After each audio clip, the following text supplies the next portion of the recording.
I got to see Timothée come in as like this kind of puppy basset hound. Like, what is this? Like, wow, I'm not used to small movies, and this is so wow.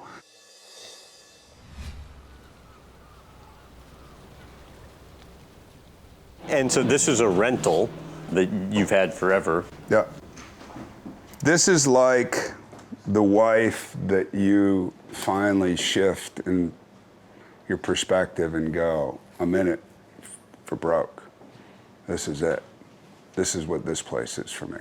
This is all the past, the present, the accumulation. I don't look down on it. I don't cringe. I don't celebrate particularly. It's just, this is it. This is my life, you know? It's hot in here, it's uncomfortable. I like it, makes me happy. You know, you look at like this, you pull out just random stuff. You know, SNL in 2012. And it's not just me. You know, when my daughter was really young and we were in Wyoming and we took pictures for a Christmas card that didn't work out.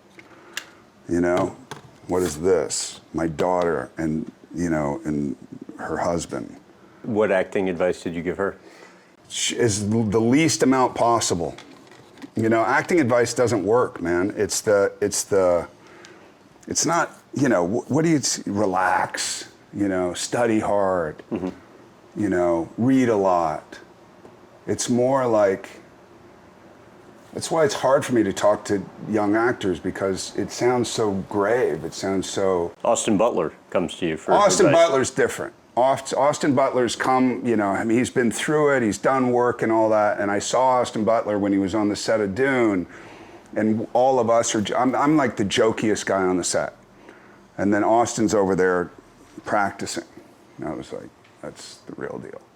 Like, he already knows it, but he's going through it and through it and through it and through it. So when he does it, it's more organic and it's more that. And I like seeing that once in a while. But I go, if you get into the acting profession, you have rejection. Most of it is rejection. You'll have a movie that does well, hopefully. That's amazing. If that happens, forget it. That's like 1 in a million. But the reality is, if you get successful and you have a movie that does well, and then people are like, well, let's see if you can do another one like that. You do your best. You absolutely give 1,000%. And that's it. Let it go. Jonah Hex. No Country. You know what I mean? Both with the same intention. There's no difference in intention. What's the Ollie one here for? Just an inspiration. I made Ollie laugh once. Oh, did you? We were at a Julio Cesar Chavez fight, and I was backstage with Tyson and Ali. And Ali got up and he told me a joke, and he did this whole kind of lift thing where he could levitate. And I don't remember what I said back. I don't remember what I said back, but I made him laugh. And then my buddy Chris looked at me and he goes, you just made Muhammad Ali laugh. And I was like, I know. That's cool. And what was, I think Tyson was probably 20 or 21 at the time. Yeah, that was a good time. What about this guy? The Thanos, the handless Thanos. I mean, look, man, it's so sad. It's like, where are the jewels and where all that? So the jewels, obviously, this, you could remove this because it has batteries, and then you press a button and the jewels light up. Somebody gave me the, oh, look at it. What if you can put that in there? No, you can't. Somebody gave me this as a gift. I usually refuse those things because you can tell that there was a moment where I had movie memorabilia and all that, and then I just started getting sick of it. I wanted stuff that inspired me as opposed to stuff I've done. By the way, in Dune, what was it like working with Zendaya and Timothée? Amazing, man. I got to see the whole trajectory of them, you know? I got to see Timothée come in as like this kind of puppy basset hound. Like, what is this? Like, wow, I'm not used to small movies, and this is so wow. And he was kind of, you know, it was all new to him, and really asking, like me or Javier, and like, what, like, do I do something different, or do I do? And then you've watched, like the movie, you've watched this maturity happen. He's amazing, man. The fact that he just played Bob Dylan, I can't wait to see that movie, James Mangold. And then Zendaya, same thing. Like when she showed up for what, 2 weeks or 3 weeks on the set in the first Dune, you're like, oh yeah, that's the girl from that show that's doing so well. How cool is that? And now it's like stratospheric, untouchable. So your dad said you were into reading even as a kid. He's like, I don't know how much you would actually read of the books, but your dad said he'd always walk in and there'd be like 10 books on the table all opened Always. up. I don't know why, man. But you get into people like this, you know, Genius and Lust, Mailer and Miller, and that, you know, Howard Zinn was a really close friend of mine. It's just weird, eclectic mix of friends. You know, you have here, which I told you about before, but just because I like referencing it, you have a bunch of emails between me and Woody Allen. I mean, a lot.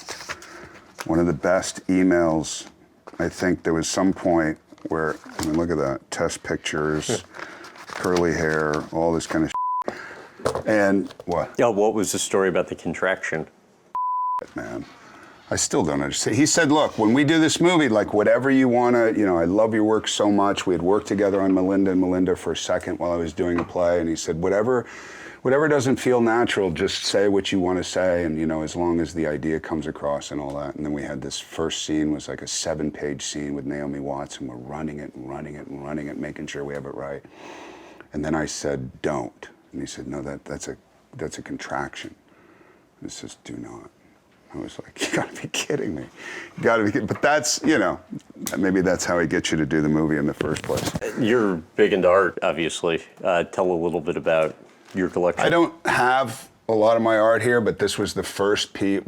This might be the first or second piece I ever bought. This was Malcolm Lipke. This was a lithograph. I ended up buying a lot of his paintings. It never really took off. I just love that it's kind of like this, it looks like turn of the century figurative art. There was another, I was walking, this is one of the first pieces I ever bought. This is Bertrand de Born in Dante's Inferno. The Hunchback. These were just like literally renderings of what we were trying to figure out. We had it at Warner Brothers first, then it was at Universal. And this is my dad. This is the influence of my dad, going from the side of a garage and watching this movie once a year. You think it happens? Do I think it's going to happen? Uh-huh. You know, there's a thing digitally now where you could do this so easy digitally. Uh-huh. You could change. Part of the attraction to me was wearing 80 pounds of prosthetics, and I love prosthetics. Uh-huh. I don't know why. I've done a lot. Some of it's worked, some of it hasn't. But I love the idea of doing it still. There's a faded picture of my mom. What's the story on the chimp? The one animal that she had that she could have gotten rid of early and she didn't was Reggie. Reggie was with us for probably 10 years. Mm-hmm. My mom got rid of him. Once your face turns dark as a chimp, you know you're in the wild. It becomes a very, very dangerous animal. A lot of people have gotten hurt. People have gotten killed. So she got rid of him. She couldn't deal with it. She got him back. And she used to do stuff like that, which she shouldn't. He's at an age now where you shouldn't be able to do that. She dies. A year almost to the day he died. So we were helping him out. We took him to a person hospital. We took him to a vet. Vet couldn't do anything. We actually took him to a real hospital somewhere in the valley, Simi Valley, I think. Had him outside on a stretcher, trying to... You tried to bring him in the hospital? Yeah, we tried to. Spinal meningitis, and then he ended up dying. I was spooning him in the back of a truck. Where else? What about the guitar? Guitar, my dad gave me. I think it's a knockoff, but I love the kind of thing on it. You know what I mean? It's this whole kind of Western thing. There's that connective tissue between my dad and I via my mom. So what can you play on it? Oh, man. Listen. Totally out of tune. Can't do it. I can play, though. You know, my dad taught me one thing. He taught me this Segovia thing that I learned when I was really young. And my dad just called me and asked me to, he said, can you teach me that thing again? This is not in tune, so I can't play, but I can play. Anyway, it is what it is. I wish I could do it for you, but it's not in tune. So this is something nobody knows about. James Brolin sings. So he did my mom, I think, instigated this. And there's 2 songs in the back that I did. Let's Go Fishing and Daddy, What If? Oh my God, what if I put this on? I wonder if it would play. The sun stopped shining. What would happen then? Okay, If the sun stopped shining, she'd be so surprised. You'd stare at the heavens with those wide open eyes. And the wind. how's he doing? What? How's he doing? He's better than I could And do. the sun. What do you think? It's not bad. I listen how crackly it is. Daddy, what if the And who's that? Me, 6 years old. What would happen then? Well, So you hear then, and I sound like a country kid, because we were definitely living on the ranch at that point. Anyway, it's all pretty hilarious. It's That's like, cool. again, it's like stuff that you don't think about for ages. And then you go, wow, that happened. What else have I denied? By the way, speaking of singing, Yeah. you know, his wife, your stepmom, Barbara Streisand. How about the role she plays in your life? Well, I mean, it's been a long time now, man. It's been, you know, she just published a book, and there was a poem that I wrote for that, for their wedding. I think I was 27 at the time. And she put that poem in there. That was really kind, you know what I mean?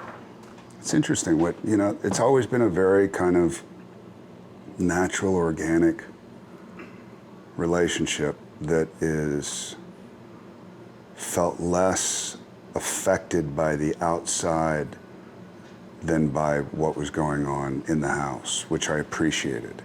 You would think somebody that famous would only be reacting to things from the outside, and I think she loved having a family so much. I think she said that a lot. She loved having a family so much, I think that it was embraced. What was the term you used? Saturating Jewish mother? Oh yeah. Yeah, that was like new for me. And it was really in the nice. best way in the possible, best yeah. way. Because she's like, she wants to be in all of it. Are you okay? Are you eating? You know, stuff like that. Yes, I'm eating. My mom never asked me if I was eating. You know, why are you doing that? Why are you drinking? Boundaries. It's cool. And you were how old when they got together? How long have they been together? 27 years? So I'm 56 now. Do that math, Yeah. you know? That works. Over and out. Stab wound. Oh, They went in there. I got stabbed there. Eee. All right. thanks for doing this. Of course, man. Salute.